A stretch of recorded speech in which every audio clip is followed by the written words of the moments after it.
Hi, ఇక్కడ ఉన్నటువంటి ప్రశ్న చూడండి. సరికాని జతను గుర్తించండి అన్నాడు.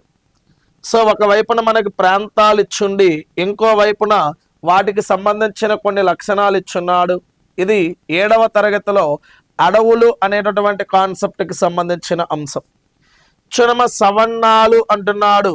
ఇక్కడ ప్రధాన జీవనోపాధి పశుపోషణ అన్నాడు.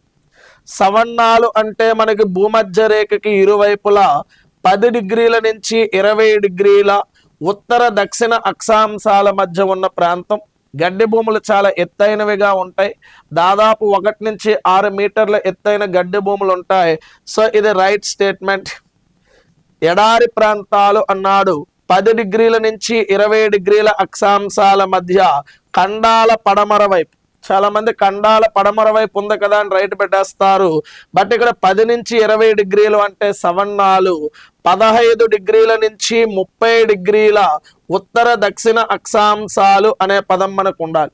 సో ఇక్కడ రాంగ్ ఉంది కాబట్టి ఇది మనకి రాంగ్ ఆన్సర్గా మనం గమనించాలి.